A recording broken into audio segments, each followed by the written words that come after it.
Nah, kan kemarin kan sempat ada isu kalau dana itu digunakan untuk infrastruktur oleh pemerintah. Satu adalah memberikan masukan jangan dipakai untuk apa-apa tadi, termasuk infrastruktur. Termasuk Ya, tidak ya kan? boleh itu ya? Tidak boleh. Ah. Karena akhirnya orang yang ngejar Foruda yang mahal tadi, itu dengan segala cara, Pak. Dengan segala cara. Pokoknya bisa. Pokoknya bisa. Apakah itu hutang? Ya, apa masa naik aja harus hutang.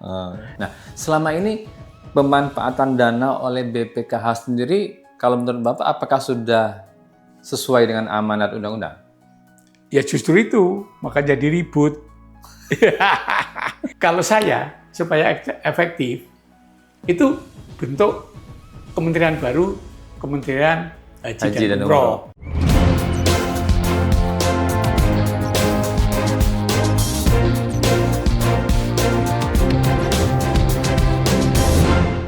Selamat datang di Foy Talk, mari bicara bersama Foy. Kali ini kami kedatangan tamu Bapak Haji Erman Suparno. Dia adalah Ketua Umum Ikatan Persaudaraan Haji Indonesia. Kami akan berbincang-bincang bagaimana penyelenggaraan ibadah haji ke depan supaya bisa lebih baik dan lebih baik lagi. Kemudian bagaimana pengelolaan dana haji sesuai dengan amanat undang-undang menurut Pak Erman Suparno. Kami akan bicara dengan dia, kita temui Pak Erman Suparno. Assalamualaikum warahmatullahi wabarakatuh. Waalaikumsalam warahmatullahi wabarakatuh. Pak Erman, terima kasih sudah mampir di kantor kami Voice of Indonesia. Kami mengundang Bapak sebagai Ketua Ikatan Persaudaraan Haji Indonesia. Oke Pak, yang perlu kita tanyakan pertama ini Pak ya, kita kan akan mengusung tema bagaimana penyelenggaraan haji itu agar bisa lebih baik dari tahun ke tahun. Untuk menjadi anggota IPHI ini apakah punya syarat tertentu Pak? Tidak, ya itu kan namanya Ikatan Persaudaraan Haji Indonesia. Ya. Jadi secara otomatis siapapun yang sudah jadi haji dan haja itu sebetulnya anggota IPHI. Oke. Ya. Jadi gampang itu Pak ya? Ya, itu otomatis. Dan kemudian sekarang kalau nggak sekitar 12 juta lebih lah. Anggotanya ya? Seluruh Indonesia. Ya. Nah, yang di sini Mas, mengapa perlu ada IPHI? Apa tuh pentingnya? Maksud dan tujuannya itu, waktu didirikan oleh Pak Harto, representatifnya Pak Tri Sutrisno, tujuannya itu pertama, jadi haji atau haja, itu ada proses. Awal adalah persiapan mau berangkat haji, yodo manasik, dan sebagainya. Kemudian proses pendaftaran ke Kemenak, ya kan? Itu juga proses namanya. Kesehatan dan sebagainya, termasuk iuran, bayar biaya haji. Ini proses. Nah, kemudian pada saat pelaksanaan haji, ini persiapan untuk pelaksanaan. Nah, kemudian setelah haji, masa tidak diperhatikan oleh negara? Wong ini apapun ini adalah sumber daya manusia yang berstatus haja Republik Indonesia. Sehingga pasca haji ini diberi wadah namanya Ikatan Persaudaraan Haji. Iya, itu jadi. Ya. Secara simpel begitu Pak ya. Ya. Nah, sekarang kita melihat nih, bagaimana kalau menurut Pak Erman penyelenggaraan haji yang dilakukan selama ini? Ya, tentu pelaksanaan penyelenggaraan haji dari waktu ke waktu, tentu itu ada hal-hal yang perlu dievaluasi. Oke. Karena kualitas penyelenggaraan itu tentu tujuannya tiap tahun meningkat kualitasnya. Tapi yang namanya sebuah proses, sebuah kegiatan itu juga ada plus minusnya. Iya. Nah, terus begitu, nah lebih-lebih waktu COVID, kan nggak ada pemberangkatan haji itu berapa tahun itu? 2 tahun. 2 atau 3 Iya, tahun. 2020, 2021. Ya, 21. Iya kan? Nah, ini kan keputusan pandemi dunia kan. Iya. Akhirnya numpuk itu. Numpuk yang mengakibatkan antri. Itu satu. Yang kedua, perubahan pemerintahan daripada Arab Saudi sendiri, kebijakannya itu adalah kuota diatur, dibatasi. Ya. Nah, satu sisi numpuk, satu sisi dibatasi. Nah, pertanyaannya adalah bagaimana penyelenggaraan haji selama ini? Ya tadi saya sampaikan, dari tahun per tahun ada positifnya, ada negatifnya. Namun demikian, usaha pemerintah itu sudah maksimum untuk diplomasi dengan Arab Saudi, gitu loh. Nah, sehingga yang perlu diperlukan itu adalah bagaimana pemikiran, terobosan baru tentang penyelenggaraan ini, terutama adalah masalah kuota dan masalah antrian yang cukup panjang. Panjang sekali sekarang Pak antriannya. Itu diharapkan pemerintah tentu CQ Kementerian Agama perlu mengadakan bilateral. Ya, lobby khusus kepada pemerintah Saudi. Iya, Saudi. Satu, bagaimana sampaikan aja bahwa di Indonesia terjadi antrian yang sedemikian berat, sedemikian panjang, supaya pemerintah Arab Saudi mengetahui dan memberikan toleransi. Satu.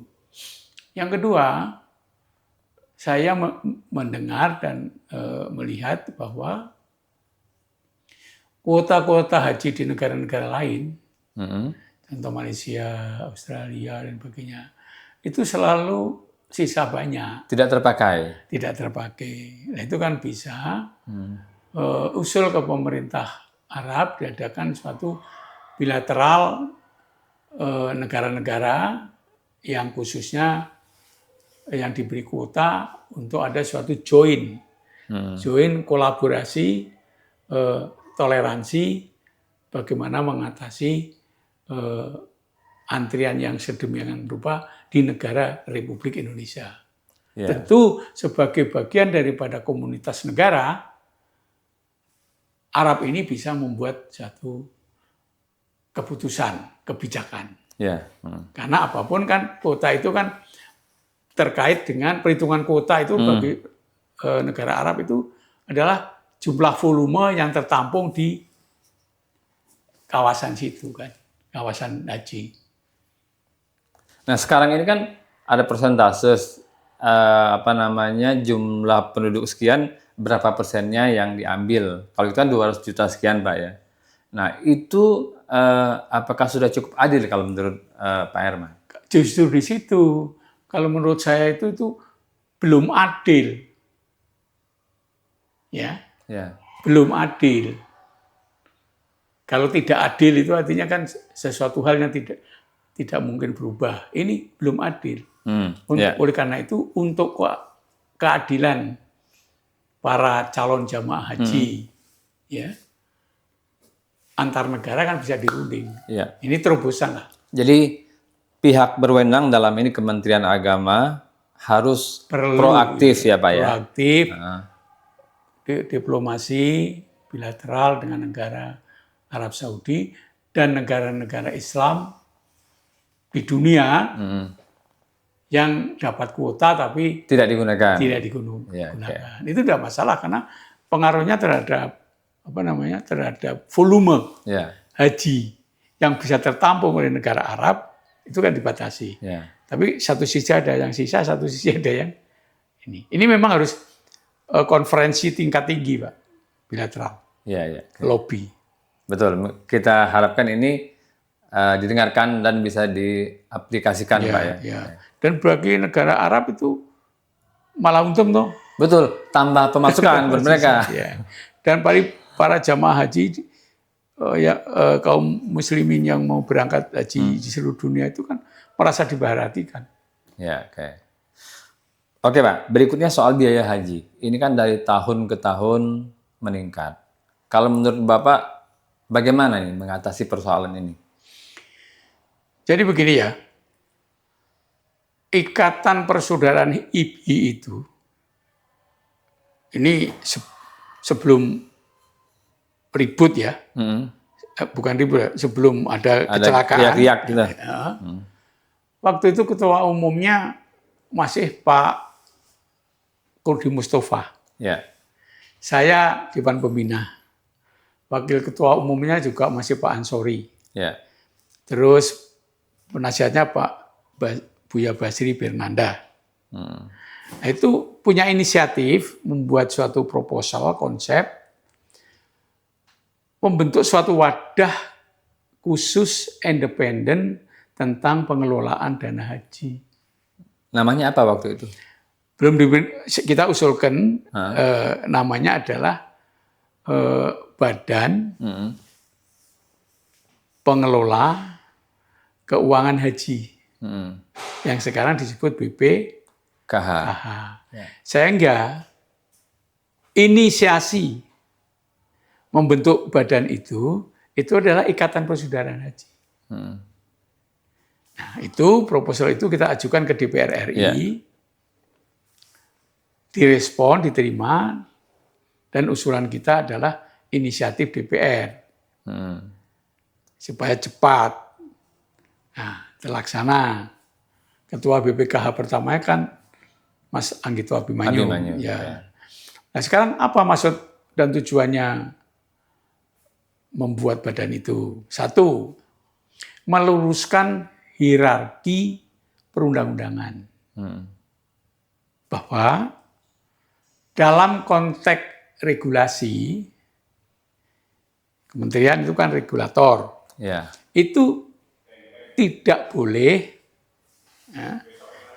merangkap sebagai eksekutor. Nah, karena keuangan haji itu ada dua kriterianya, yaitu terdiri dari uang dari pemerintah, dari APBN misalnya, bersifat hibah atau apalah gitu, atau sumbangan yang tidak mengikat. Tapi yang kedua ada yang namanya dana haji. Nah, dana haji ini adalah uangnya jemaah haji yang belum bisa berangkat tapi ngendon dulu di. Iya kan, ngangsur terus, Pak. Itu. Nah, itu cukup besar. Tahun 2022 kalau tidak salah, saya ikut mengevaluasi di BPKH, itu kurang lebih 143 triliun. Gede kan? Nah, sehingga pengelolaan keuangan haji ini itu akhirnya secara hierarki perundang-undangan dipisahkan antara eksekutor dan legislator dengan eksekutor. Itu yang benar. Nah, itu makanya. Yang benar yang sekarang ini yang berjalan. Iya.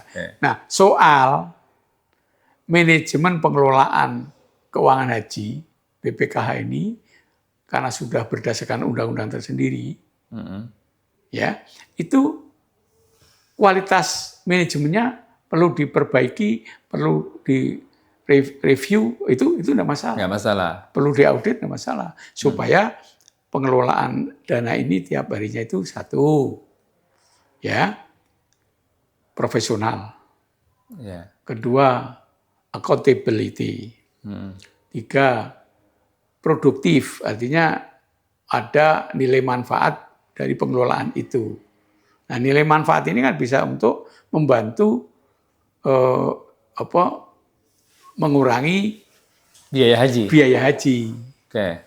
Dan juga bisa untuk kesejahteraan calon haji. Karena waktu itu kita audit itu kurang lebih ada 5,7 juta Pak yang ngantri itu.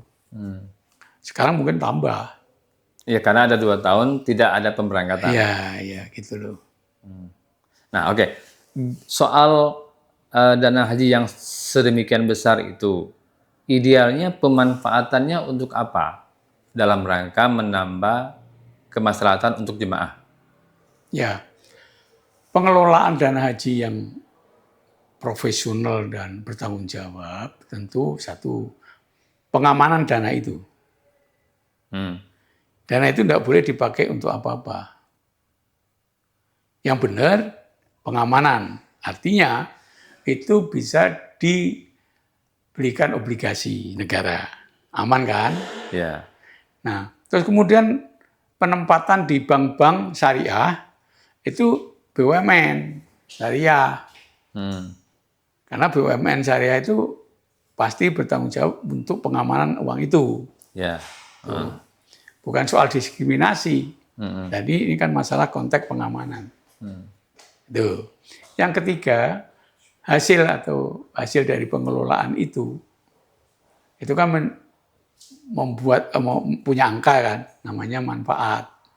Nah, manfaat itu kan bisa untuk satu membantu pengurangan beban biaya haji. Yang kedua, kemungkinan bisa untuk mengembalikan bagi yang tidak jadi berangkat. Gitu-gitu loh Pak. Dan lain sebagainya lah. Jadi jangan pengelolaan ini yang mengandung penempatannya yang mengandung resiko tinggi gitu loh. Nah, kan kemarin sempat ada isu kalau dana itu digunakan untuk infrastruktur oleh pemerintah. Apakah itu sudah sesuai dengan undang-undang kalau digunakan untuk infrastruktur? Yang awal itu saya sebagai bagian daripada ikut mengawasi secara publik karena punya riwayat ikut mendirikan BPKH itu. Satu adalah memberikan masukan jangan dipakai untuk apa-apa tadi, termasuk infrastruktur. Tidak kan? boleh itu ya? Tidak boleh. Nah, kalau sampai boleh ya itu namanya penyelewengan. Nah, iya, itu dananya masyarakat kok. Iya. Dananya jamaah kok. Tidak boleh Pak. Nah kemudian isu bahwa itu dipakai infrastruktur perlu klarifikasi kepada pemerintah. Nah, pada pemerintah dalam hal ini presiden. Ini harus kita klarifikasi, benar nggak pakai itu. Supaya tidak berkembang menjadi isu dan blunder gitu Pak ya? Iya, dan yang penting klarifikasi itu kan kebenarannya gimana gitu. Kalau misalnya pemerintah benar pakai, ya dikembalikan lah. Punya APBN. Jangan mengganggu keuangan para jamaah gitu loh. Oke. Berikutnya soal kuota haji itu kan, karena antriannya lama, kemudian menimbulkan ada namanya haji plus, ada namanya haji furoda. Nah itu kan apa ya? Ada ketidakadilannya di situ Pak. Orang punya duit bisa cepat, sementara yang tidak punya duit antri urut kacang. Justru sebetulnya di dalam rangka diplomasi, lobby itu justru tidak perlu adanya haji yang ada kriteria apakah furoda atau apa. Itu akhirnya merusak keadilan. Ya itu tadi toh, yang punya uang banyak bisa naik cepat tanpa antri. Yang tidak punya nunggu. Nah, itu namanya tidak adil, satu. Kedua, ini juga tidak memberikan education yang baik, disiplin yang baik. Mengapa tidak memberikan education yang baik? Karena akhirnya orang yang ngejar furoda yang mahal tadi, itu dengan segala cara Pak. Dengan segala cara. Pokoknya bisa. Pokoknya bisa. apakah itu hutang, ya, apa masa naik haji harus hutang. Yang kedua, fasilitas. Ya. Fasilitas yang memberikan ketidakadilan. Siapapun itu, karena yang namanya jamaah haji, ya, di mata Allah, di mata Tuhan, itu sama saja. Yang antara yang plus, Ya. yang biasa, sama yang furoda sama. Iya sama lah. Oh, semua tamu Tuhan, tamu Allah. Ya. Dipanggil oleh Allah, la baik, Allahumma la baik. La baik la syarika la baik. Nah itu kan diundang sebagai tamu Allah, Pak. Itu Allah tidak berfirman bahwa saya undangi umatku yang jabatannya ini gitu. Ya. Yang kaya begini itu. Nah, itu yang tidak adil di situ. Lebih baik reguler, tertib, disiplin, terstruktur, biayanya bisa dibantu oleh pemerintah, ya kan? Kalau yang plus bagaimana? Nah, kalau plus itu kan penyelenggara dari swasta. Kalau pemerintah tidak ada plus. Oh, berarti tidak masih dalam batas toleransi kalau yang ini ya? Ya. Oke, Pak. Nah, sekarang ini lagi heboh, Pak. Katanya akan ada amandemen Undang-Undang BPKH. Nah, ini apakah Bapak mendengar ada isu ini dan tanggapan Bapak apa? Masalah rencana amandemen Ya.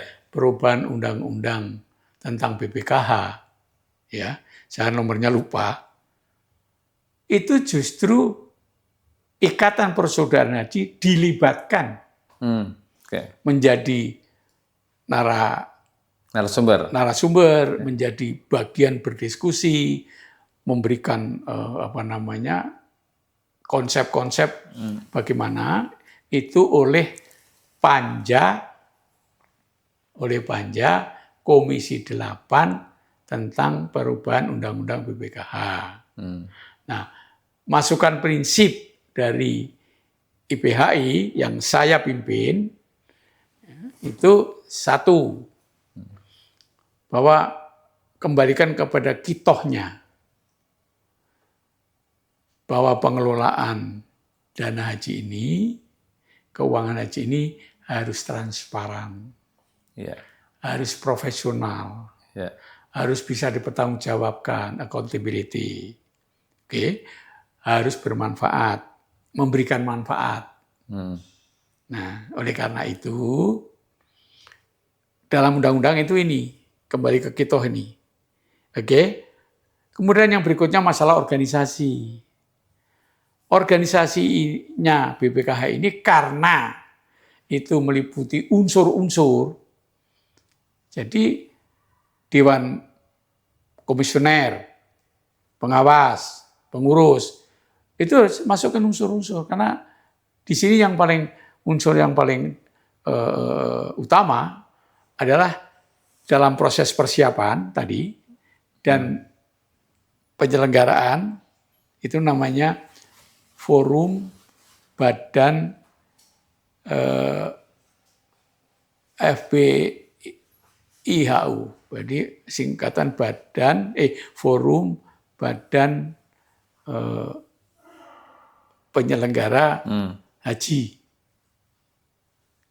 Umroh, itu loh. Jadi ada upaya untuk mengubah atau membubarkan lembaga ini. Nah, itu seperti apa kalau menurut Bapak? Ikatan Persaudaraan Haji, IPHI, karena menurut sejarah, menurut sanadnya, justru ikut melahirkan BPKH dengan alasan tadi, supaya legislator dengan eksekutor itu jangan dirangkap. Ya. Jadi bagi Ikatan Persaudaraan Haji mengusulkan tetap dipertahankan. Soal perubahan struktur, perubahan manajemen untuk lebih tadi tujuannya tadi, kitohnya itu masalah masalah teknis. Teknis ya. Soalnya kan, mohon maaf nih Pak ya, namanya orang melihat dana yang cukup besar, ngendon di situ, ada saja upaya untuk memanfaatkannya. Betul sekali. Maka tadi saya bilang kan, perubahan undang-undang BPKH yang pertama tetap harus mempertahankan keberadaannya BPKH. Ya kan?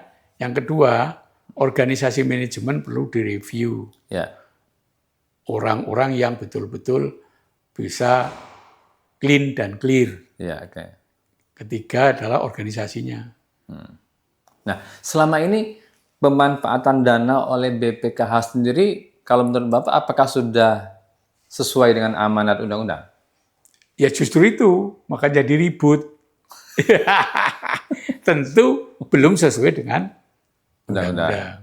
Terutama dari teman-teman DPR sebagai Dewan Perwakilan Rakyat.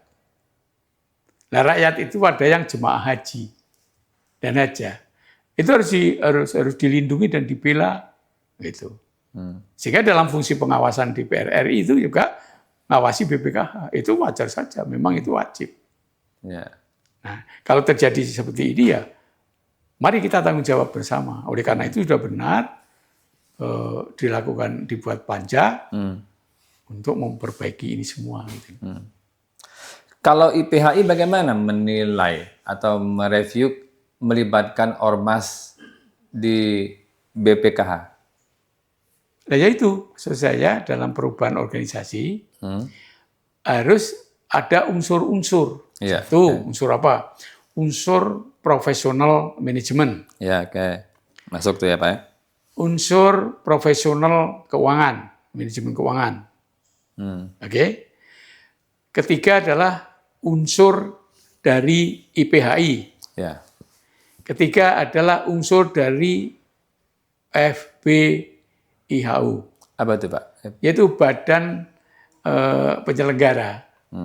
Badan Penyelenggara Haji dan Umroh itu. Apa singkatannya saya lupa ya. Pokoknya melibatkan semua unsur terkait. Kemudian ada unsur wali amanah lah istilahnya. Jamaah, travel penyelenggara haji. Itu. Supaya tertata dengan komprehensif dan holistik. Jadi kita tunggu ini Pak ya, bagaimana endingnya upaya untuk mengamandemen undang-undang tentang BPKH ini. Ya, jadi kita sambut baik, apresiasi inisiatif dari Komisi 8 DPR RI itu membentuk panja itu, Pak. Ya. Dengan maksud tentu perbaikan. Nah, di pemerintahan yang baru ini ada lembaga baru namanya BPH, Badan Penyelenggara Haji. Nah, bagaimana Bapak melihat lembaga baru ini? Nah, gini ya. Saya rasa maksud dan tujuan dari Presiden Prabowo itu sudah benar kalau bagi saya. Nah, kemudian maksud aku pikir dan saya rasa maksud dari Presiden itu kenapa membentuk Badan Penyelenggara Haji ini. Penyelenggara Haji yang singkatannya BPH. Ya. Benar toh? Ya. Ini karena masalah teknis supaya ada yang menangani secara khusus. Sedangkan Dirjen Haji dan Umroh itu sebetulnya adalah pelaksana kebijakan daripada menteri. Ya. Menteri pelaksana daripada visi dan misinya Presiden. Nah, sekarang karena jumlah besar, ya kan, termasuk pengelolaan dananya itu dibentuk badan teknis namanya BPH. Ya. Tuh. Nah, itu udah benar. Udah benar. Oke. Kalau ini namanya kan BPH, bagaimana dengan umroh? Apakah lembaga ini juga yang mengurus atau perlu penambahan lagi? Nah itu, Ikatan Perjalanan Haji diundang 2 2 segmen. Segmen pertama justru perubahan rencana perubahan undang-undang haji dan umroh. Undangan yang kedua dilibatkan untuk ikut berpikir rencana perubahan undang-undang BPKH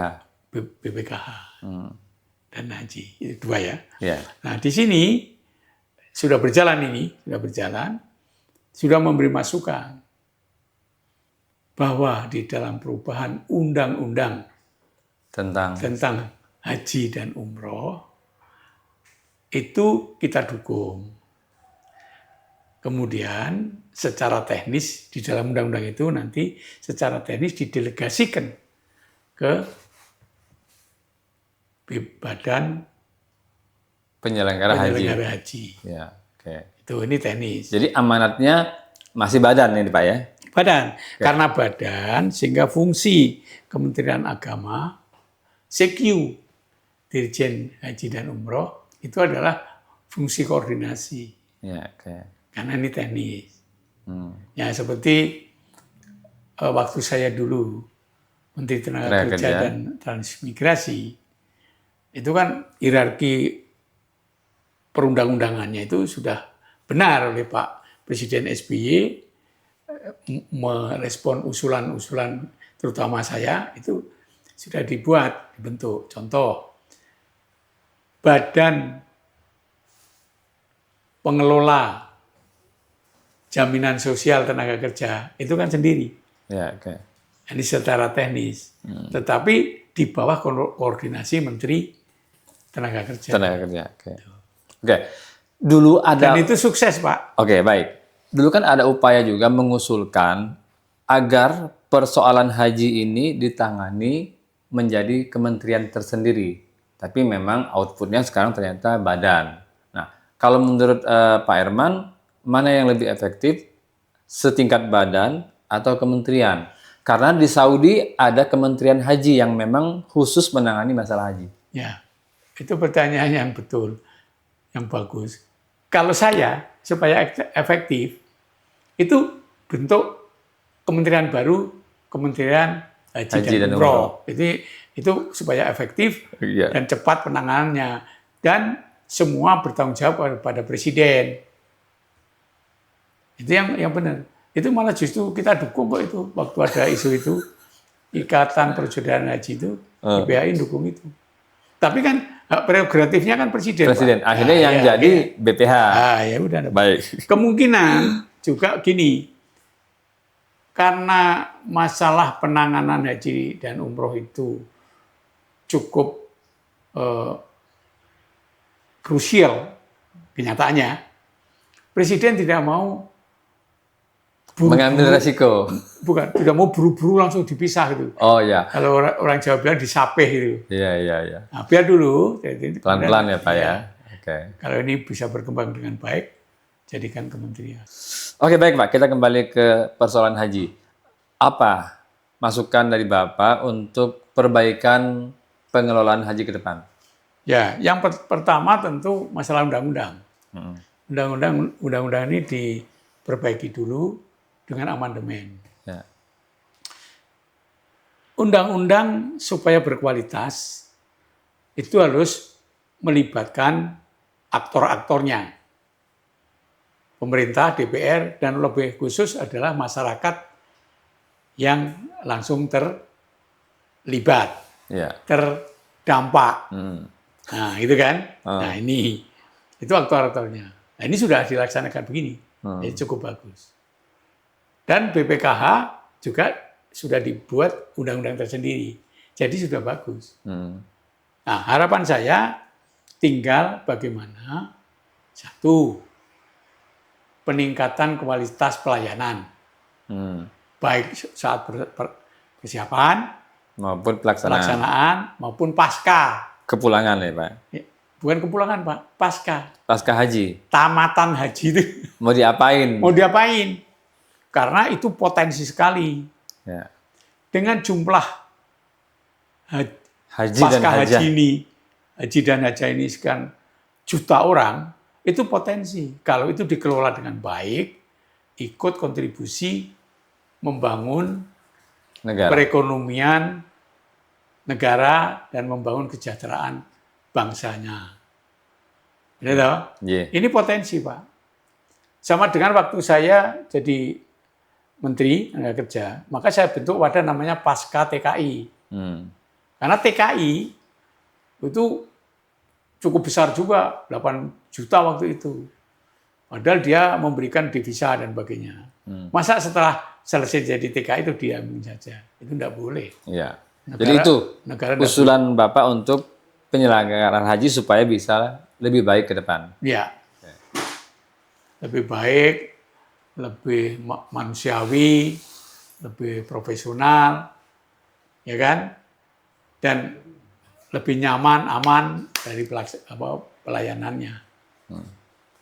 Baik, terima kasih. Semoga didengarkan oleh stakeholder terlibat agar ke depan bisa lebih baik. Betul. Itu memang tujuan kita kan begitu. Berbangsa dan bernegara itu hanya itu tujuannya kok. Soal pelaksanaannya ada yang membuat amburadul itu. Itu proses. Itu proses. Siap, matur suwun. Nanti semoga ini bermanfaat untuk pembaca dan penonton Voice of Indonesia. Terima kasih dan kepada para pecinta dan pemirsa daripada Voice Of Indonesia. Saya ucapkan terima kasih dan selamat. Mudah-mudahan media ini tetap terus jalan dan berkembang dengan baik. Amin. Ya Rabbal Alamin. Gitu, ya. Terima kasih. Kurang lebihnya mohon maaf. Assalamualaikum warahmatullahi wabarakatuh. Waalaikumsalam. Demikian tadi bincang-bincang kita dengan Bapak Haji Erman Suparno, Ketua Ikatan Persaudaraan Haji Indonesia. Semoga bincang-bincang ini menginspirasi dan bermanfaat. Sampai jumpa di Voice Talk berikutnya dengan narasumber yang berbeda. Salam.